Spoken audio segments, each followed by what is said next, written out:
사도신경으로 우리 신앙을 하나님께 고백하시겠습니다. 나는 전능하신 아버지 하나님, 천지의 창조주를 믿습니다. 나는 그의 유일하신 아들, 우리 주 예수 그리스도를 믿습니다. 그는 성령으로 잉태되어 동정녀 마리아에게서 나시고 본디오 빌라도에게 고난을 받아 십자가에 못 박혀 죽으시고 장사된 지 사흘 만에 죽은 자 가운데서 다시 살아나셨으며 하늘에 오르시어 전능하신 아버지 하나님 우편에 앉아 계시다가 거기로부터 살아있는 자와 죽은 자를 심판하러 오십니다. 나는 성령을 믿으며 거룩한 공교회와 성도의 교제와 죄를 용서받는 것과 몸의 부활과 영생을 믿습니다. 아멘. 우리 찬송가 424장으로 하나님을 찬양하시겠습니다. 424장입니다.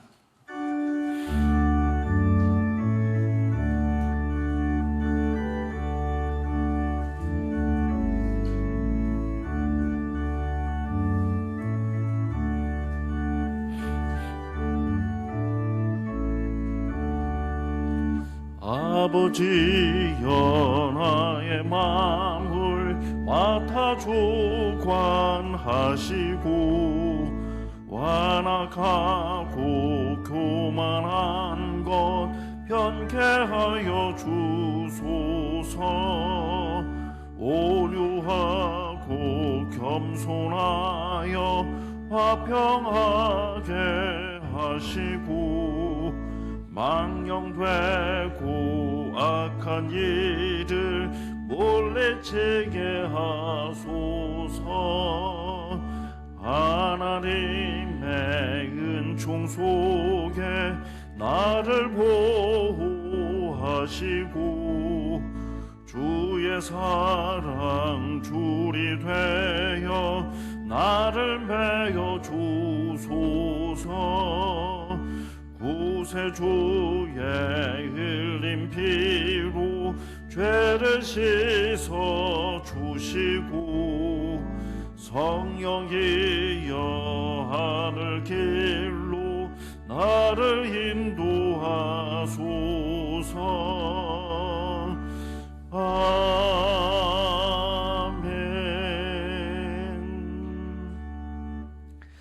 오늘 하나님께서 저희에게 주시는 말씀은 마가복음 8장 1절에서 13절 말씀까지입니다.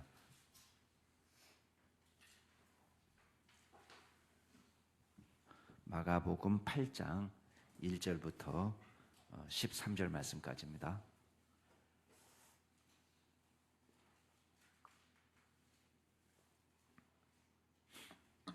제가 한 절, 여러분이 한 절 교독하겠습니다. 마가복음 8장 1절에서 13절 말씀까지 1절부터 제가 먼저 읽습니다. 그 무렵에 또 큰 무리가 있어 먹을 것이 없는지라 예수께서 제자들을 불러 이르시되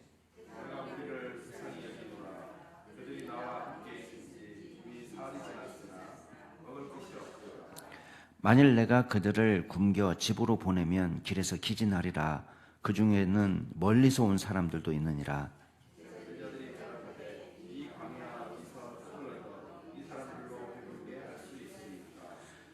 예수께서 물으시되 너희에게 떡 몇 개나 있느냐 이르되 7이로소이다 하거늘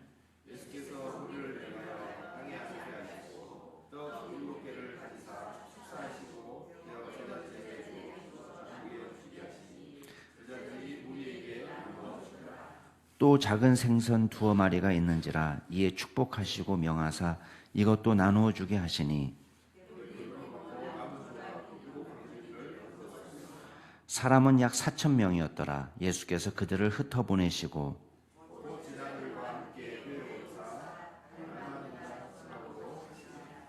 바리새인들이 나와서 예수를 힐난하며 그를 시험하여 하늘로부터 오는 표적을 구하거늘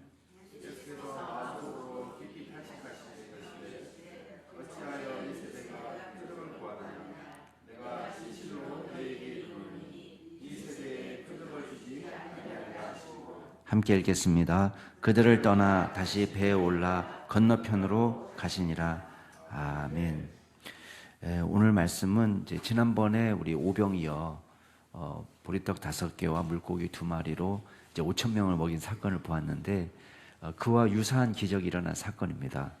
떡 개수가 좀 달라졌을 뿐이고 떡과 생선의 개수 그리고 사람 숫자가 달라졌을 뿐입니다. 근데 영겁허 이렇게 일어나면서 이 제자들의 모습을 보면은 지난번에 경험했던 기적을 전혀 모르고 있는 사람처럼 이렇게 반응하는 모습을 보게 됩니다.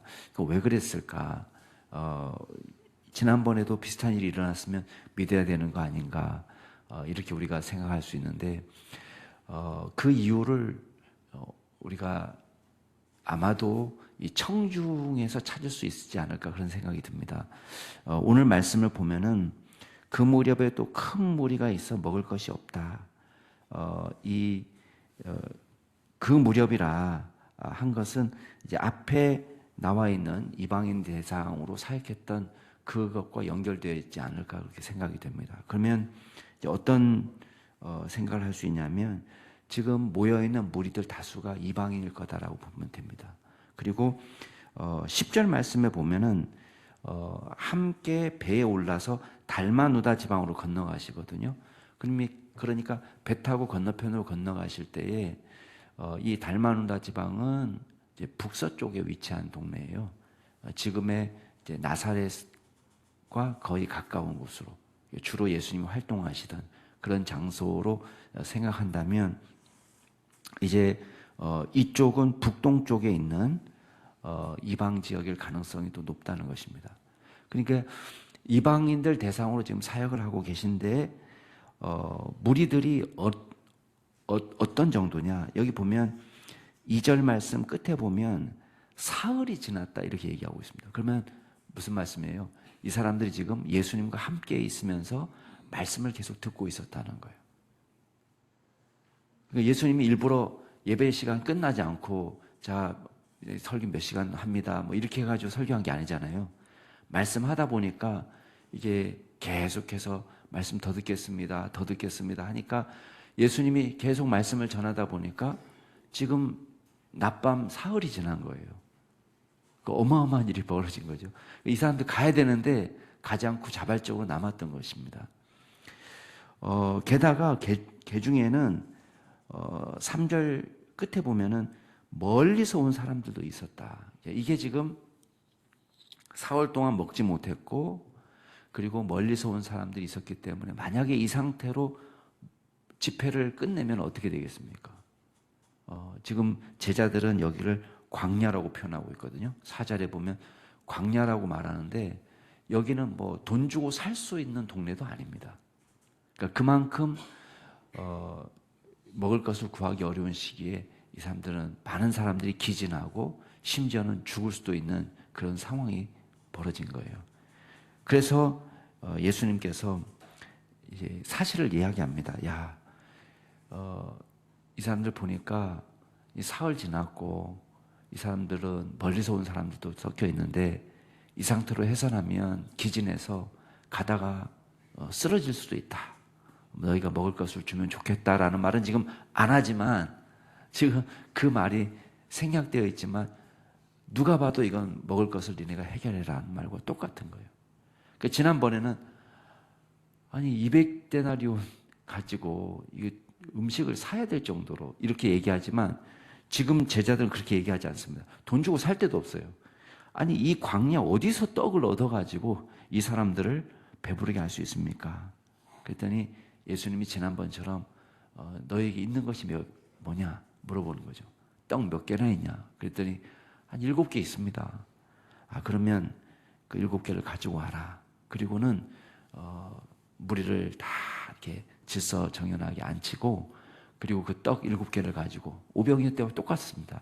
축사하고 하나님 앞에 감사하고 그걸 가지고 제자들에게 주면서 무리에게 나눠주라. 이렇게 했더니 이게 떡을 나눠주면서 사람들이 다 배불리 먹고도 7광줄이나 다시 거둘 정도로 그렇게 놀라운 기적이 일어난 것입니다. 그리고 물고기가 한 2마리 갖고 있었는데 이거 갖고도 백성들이 넉넉히 먹고도 남았다. 그리고 이제 배에 타서 건너편 갈릴리 북서쪽으로 다시 넘어오는 것을 보게 됩니다. 자, 넘어왔더니 또 누구를 만납니까? 우리 11절에 보면 바리새인들이 만나죠. 배경 설명 없이 예수님을 힐난하며 시험했다라고 되어 있습니다. 힐난했다라는 말은 부정적으로 비난하고 토론을 벌인 것을 말하는 거예요. 무슨 주제로 토론을 했을까? 물론 진짜 메시아냐 이런 문제 갖고 토론했을 수도 있고, 또 예수님께서 이방인들과 가까이 지내시면서 사역한 거 가지고도 트집을 잡을 수도 있습니다. 자, 무슨 주제인지는 모르지만 이제 테스트하면서 요구하기는 하늘로부터 오는 표적을 구합니다.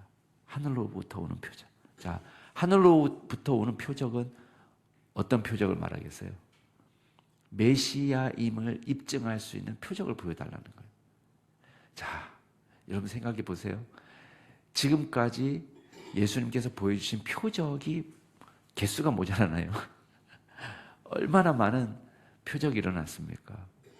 메시아가 오시면 눈먼 자들이 눈을 뜨고, 안전뱅이들이 걷고, 귀신이 떠나가고, 가난한 자들이 복음을 듣고, 억눌리고 갇힌 자들이 자유를 얻고, 이 사회에 다 예언되어 있는 말씀들이에요. 근데 이 모든 것들이 다 일어나고 있습니다. 심지어는 죽은 자가 살아나는 기적까지도 지금 일어나고 있습니다. 그리고 예수님의 손에 들리면 어떤 것도 넉넉하게 모든 사람들에게 돌아갈 정도의 기적이 지금 일어나고 있습니다. 그럼에도 불구하고 또 하늘로부터 표적을 그냥 구하는 것입니다. 불신앙의 세대죠. 예수님이 오늘 말씀에는 나오지 않지만 오늘 말씀은 그냥 12절에 깊이 탄식하셨다 정도로 말씀하시지만은 마태복음에는 너희들은 시대를 분별하지 못한 악하고 음란한 세대다 이런 말씀을 하십니다. 날씨는 분별하면서 시대는 분별하지 못하는. 날씨도 중요하죠. 날씨도 농사를 지을 때 얼마나 중요합니까? 예. 날씨 잘못 알아서 농사를 망치는 경우가 많잖아요. 그래서 약을 치거나 이거 할 때 중요하죠. 근데 날씨를 맞추지 못하면 살충제를 친 다음에 비가 와버리면 그냥 헛된 일을 한 거죠. 근데 날씨를 분별하는 것은 자기 일상에서 엄청 중요한 일이지만 시대를 분별한다는 것, 지금 메시아 시대가 도래했다는 것을 분별한다는 것은 단순한 일상의 문제가 아니라 영혼의 문제예요. 엄청 중요한 문제거든요. 근데 그 문제를 지금 이 사람들은 가볍게 여기고 믿지 않는 불신앙의 세대다. 그래서 예수님께서 요나의 표적밖에는 보여줄 표적이 없다. 이렇게 말씀하시고 아무 표적도 주지 않고 떠나가시는 장면이 나옵니다. 자, 오늘 말씀을 통해서 우리가 몇 가지만 생각해 보겠습니다. 첫 번째는 말씀을 향한 열정이에요. 말씀을 향한 열정. 여러분, 이 사람들이 물론 저는 이방인으로 짐작하지만 이방인일 수도 있고 아닐 수도 있습니다. 그렇지만 한 가지 우리가 인정할 수 있는 건 뭡니까? 이 사람들은 말씀에 대한 열정을 갖고 있다는 거예요. 그러니까 예수님 곁을 떠나가지 않고 지금 사흘 동안 자기가 갖고 있는 먹을 것들이 많지는 않았을 겁니다. 다 떨어지고 사흘 동안 음식을 잘 못 먹는 사람도 있었음에도 불구하고 이 사람들이 차후의 일은 걱정도 하지 않고 나 이러다가 집에 어떻게 가지? 이렇게 쫄쫄 굶다가 내가 죽으면 어떡하나? 그런 걱정 없이 이 사람들은 뭐 하고 있는 거예요? 예수님 옆에서 떨어지는 말씀을 듣기 위해서 그 간절한 마음으로 함께 하는 것입니다. 여러분, 육적 갈급함도 중요합니다. 그렇지만 영적 갈급함을 채우는 것이 얼마나 우리 인생에 중요합니까? 육적인 갈급함을 채우는 것도 중요합니다. 그렇지만 영적인 갈급함을 채우는 것. 또 이렇게도 질문할 수 있습니다. 이 사람들이 현실을 살아가면서 일상을 살아가면서 얼마나 해결되지 않은 많은 문제들이 있었을까? 얼마나 많은 갈급함이 있었을까? 그 가운데 지금 예수님께서 생명의 말씀을 전하니까 그 말씀에 믿음으로 지금 반응하는 것입니다. 저는 우리 가운데 떡이 없어서 기근이 아니고 물이 없어서 기갈이 아니라 우리가 하나님의 말씀을 받지 못해서 영적 굶주림으로 정말 진정한 기근이요 기갈을 경험하는 시대라고 생각합니다. 이때에 저와 여러분이 하나님의 말씀을 사모하고 또 영적인 은혜를 사모하고 주님 앞에 나아가는 믿음의 종들이 될 수 있기를 주의 이름으로 축복합니다. 이게 중요합니다. 두 번째 우리가 기억할 것은 우리를 불쌍히 여기시는 예수님을 우리가 기억합시다. 자, 오늘 말씀을 보면은 2절 말씀에 예수님이 직접 말씀하십니다. 오병이어 때는 그냥 긍휼히 여기셨다는 마음이 표현되어 나오지만은 여기서는 예수님의 대사가 나옵니다. 예수님이 직접 뭐라고 말씀하시냐면, 야, 내가 보니까 이 무리들이 너무 불쌍하다. 무리를 불쌍히 여긴다는 말씀을 예수님께서 직접 하고 계십니다. 여러분, 예수님이 이 사람들을 꼭 먹여줘야 될 의무가 있나요? 예수님에게는 그런 의무가 없습니다. 자, 무리들이 예수님 보고 밥 달라 막 시위하고 있습니까? 아니에요. 무리들도 밥 달라고 요청하지도 않고 기대도 하지 않고 있습니다. 어차피 이 광야에서 먹을 것이 없다는 것을 알고 있고 예수님의 능력을 믿지만 우리에게 밥을 주실 정도의 능력이 있다라고까지 믿는 것 같지는 않아요. 예수님에게 밥을 달라고 먼저 요청하지도 않고 시위를 벌인 것도 아니고 예수님에게 마땅히 이 사람들에게 식사를 대접해야 될 의무가 있는 것도 아닙니다. 그렇지만 예수님이 보신 건 뭡니까? 이 사람들의 공공을 보신 거예요. 어려움을 보신 겁니다. 그리고 예수님께서 불쌍히 여기시고 선제적으로 움직이고 계십니다. 여러분, 예수님께서 저와 여러분의 어려움을 아신다는 걸 우리가 기억해야 돼요. 여러분, 우리는 우리 문제가 너무 크기 때문에 예수님은 그걸 모르실 것 같고 관심 없으실 것 같고 아무 도움도 없으실 것 같은 느낌이 듭니다. 그래서 우리가 두려워할 때가 있고 불안할 때가 있습니다. 그렇지만 우리가 뭘 기억하냐? 예수님은 저와 여러분을 보시고 불쌍히 여기시는 분이다. 우리의 문제를 아시는 분이시고 우리의 간구를, 우리의 소원을 아시는 분이다. 저와 여러분이 태산같이 걱정하며 밤잠을 이루지 못하는 것을 예수님 아신단 말이에요. 그러면 잘 보세요. 저와 여러분이 걱정과 근심으로 문제를 해결할 수 있는 건 별로 없습니다. 한번 생각해 보세요. 우리의 걱정과 근심으로 문제를 해결할 수 있습니까? 어떻게 생각하시나요? 예, 우리는 우리의 근심으로 전철을 1분도 빠르게 오게 할 수 없습니다. 예. 우리의 근심으로 버스를 10초 더 일찍 도착하기도 못합니다. 예. 우리는 우리의 근심으로 할 수 있는 건 아무것도 없습니다.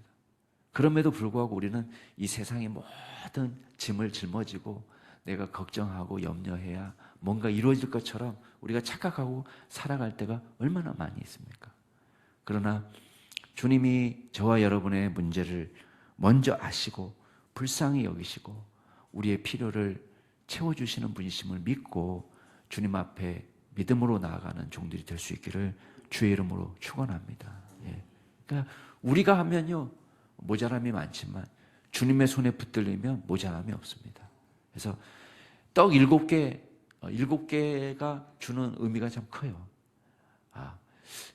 떡 몇 개나 있냐? 7개나 있습니다. 7개밖에 안 됩니다. 이런 의미겠죠. 제자들은 7개밖에 안 됩니다. 이런 의미겠지만 7은 예수님의 손에 들리니까 풍성한, 정말 요만큼도 모자람이 없는, 오히려 7 광주리를 얻을 정도로 배불리 먹고, 어떤 사람들은 이걸 믿지 못하니까 자꾸만 나눔의 포커스를 맞춰요. 나눔의 포커스를 맞추면 어떤 포커스냐? 7개를 가지고 옆 사람에게 떼먹으라고 그러니까 이 4,000명을 다 먹는데 7개 가지고 나만 왕 떼먹으면 어떻게 될까? 그래서 요만큼 떼먹었다는 거예요. 금붕어 먹이만큼 떼서 옆에 사람 주니까 그 사람도 금붕어 먹이만큼 먹고 옆에 사람 주니까 다 돌려도 떡이 남았다 이렇게 얘기하는 거예요. 근데 이게 해석이 안 되는 거예요. 7 광줄이나 남았다는 걸 해석을 못 하는 거예요. 그러니까 자꾸만 나눔에 초점을 맞추는 거예요. 옆에 사람을 배려하는 나눔이 있으면 얼마든지 그걸로도 풍성할 수 있다. 근데 이게 정신승리인 거예요. 진짜 배부른 게 아니라 야, 우리가 콩알 반쪽도 나눠 먹으니까 배부르다. 이런 정신승리 아니에요. 오늘 말씀은 그걸 얘기하는 것이 아니라 예수님의 손에 들리면 아무리 사소하게 보이는 것도 풍성한 공급이 된다는 거예요. 놀라운 기적이 일어난다는 것을 보여주는 것입니다. 우리를 불쌍히 여기시는 주님, 또 능히 도우실 수 있는 주님을 믿고 나아가는 믿음의 종들이 될 수 있기를 주의 이름으로 축복합니다. 마지막으로 이 믿음이 없는 세대를 예수님은 꾸중하십니다. 여러분, 또 다른 어떤 이적이 필요합니까? 또 다른 이적은 필요 없습니다. 이적을 믿지 못하고 또 다른 이적을 구하는 사람에게는 아예 표적조차도 없습니다. 하늘로부터 오는 표적을 구하지만 믿음이 없어서 구하는 겁니다. 믿음이 없는 자에게는 어떤 표적도 무의미한 것입니다. 저와 여러분이 온전한 믿음의 세대로 거듭나서 주님, 우리를 불쌍히 여기시고 우리에게 믿음을 주시고 이 세상 속에서 담대히, 다른 사람들은 다 야, 이거는 끝났다, 힘들다, 어렵다 하는 이 시기에 믿음 안에서 주께서 공급하시는 위로와 평강을 누리고 하늘의 복을 누리는 저와 여러분이 될 수 있기를 주의 이름으로 축복합니다. 같이 한번 기도하겠습니다. 이 시간 기도하실 때에 먼저 우리 교회 교육자들을 위해서 기도해 주세요. 저와 박찬영 목사님, 신병헌 목사님, 홍택진 목사님, 박수영 연사님에게 하나님의 기름 부으심의 역사가 나타나도록 위해서 기도하시고 날마다 주의 성령과 더불어서 성령 충만한 믿음의 종들이 되도록 귀에서 기도해 주시고, 두 번째 기도하실 때는 오늘 우리 항존직 모임 있습니다. 하나님께서 은혜 주셔서 우리 항존직분들이 큰 위로와 격려와 힘을 얻고 또 우리 교회를 위해서 함께 또 마음을 모으는 시간 되도록 위해서 기도해 주시고, 또 우리 주일 예배를 위해서 기도해 주실 때 영과 진리로 주님을 찬양하고 마음껏 예배하는 귀한 시간 되도록, 마지막으로 우리 어린 자녀들, 교육부서 어린 자녀들, 유치, 아동, 중고등부, 청년부에 이르기까지 또 이 새학년, 새학기를 맞이하는 우리 자녀들에게 하나님께서 믿음의 복을 먼저 주시고 또 성령의 은혜로 함께 하시도록 위해서 기도해 주시기 바랍니다. 우리 교육자들을 위해서, 또 우리 항종진 모임과 주일 예배를 위해서, 교육부서 어린 자녀들, 또 새학년, 새학기를 맞는 자녀들을 위해서 함께 통성으로 기도하시겠습니다. 존귀하신 하나님 아버지, 주님께서 부족한 저희들을 교육자로 세워주시니 감사합니다. 우리 저와 박찬영 목사님, 신병헌 목사님, 홍택진 목사님, 박수영 전사님, 하나님께서 믿음으로 함께하여 주옵소서. 성령의 충만한 역사를 허락하여 주옵소서.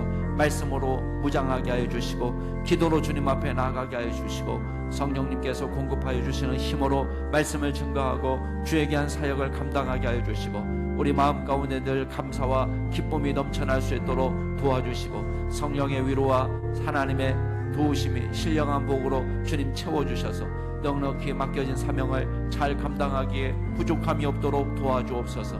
하나님께서 도우심으로 주여 주께서 공급하시는 주여 말씀을 우리가 말씀 그대로 가감없이 증거하게 하여 주시고 하나님께서 저희들이 심령에 새롭게 하여 주셔서 주께서 도우신 은혜를 날마다 누리며 살아가는 저희들 될 수 있도록 주여 인도하여 주옵소서. 하나님 영역을 더하여 주옵소서. 주여 기도하는 것마다 놀라운 기적이 일어나게 하여 주시고 하나님 주님께서 사도들에게 약속하셨던 놀라운 기적을 저희들에게도 허락하여 주옵소서. 아버지 항존직 모임이 있습니다. 하나님께서 친히 함께하여 주시고 우리에게 힘이 되고 위로가 되고 격려가 되는 시간들이 되게 하시고 우리가 교회를 위하여 마음을 한데 모으고 우리가 서로 믿음으로 사랑하고 주님 서로 섬기는 귀한 역사가 나타나도록 도와주옵소서. 주일 예배 가운데 함께 없어서 영과 진리로 예배하게 하시고 하나님만 높여드리게 하여 주시고 우리의 심령이 새로워지게 하여 주시고 말씀으로 은혜 받게 하여 주시고 주의 은혜 안에 사랑하며 교제하며 섬기는 저희들 될 수 있도록 도와주시고 주여 이곳에서 작은 천국을 경험하는 놀라운 은혜가 있게 하여 주옵소서. 주여 유치, 아동, 중고등부, 청년부에 이르기까지 우리 교육부서 어린 자녀들을 기억하여 주시고 성령으로 충만케 하여 주시고 주여 이 아이들이 주님의 말씀으로 온전히 회복하며 하나님을 섬기며 높이는 역사가 나타날 수 있도록 도와주시옵소서. 아버지 하나님, 무엇보다도 주님께서 은혜를 더하여 주셔서 주님께서 주님 이 아이들이 새학년 새학기를 시작합니다. 하나님이 주시는 지혜로 모든 일들을 감당하게 하여 주시고 새학년 새학기 좋은 친구들도 만나게 하시고 또 좋은 선생님도 만나게 하여 주시고 하나님 학교에서 지내는 모든 시간들이 기쁘고 즐거운 시간들이 되게 하여 주시고 힘들고 어려울 때마다 주님 의지하여 믿음으로 이겨낼 수 있는 귀한 종들이 다 될 수 있도록 주여 인도하여 주시옵소서. 주여 우리 교육부서에 놀라운 영적 부흥이 일어나게 하여 주시고 함께하는 모든 교육자들에게 선생님들에게 은혜를 더하여 주셔서 어려서부터 주님을 깊이 체험하고 말씀으로 은혜 받는 귀한 자녀들이 될 수 있도록 주여 인도하여 주옵소서. 감사드립니다.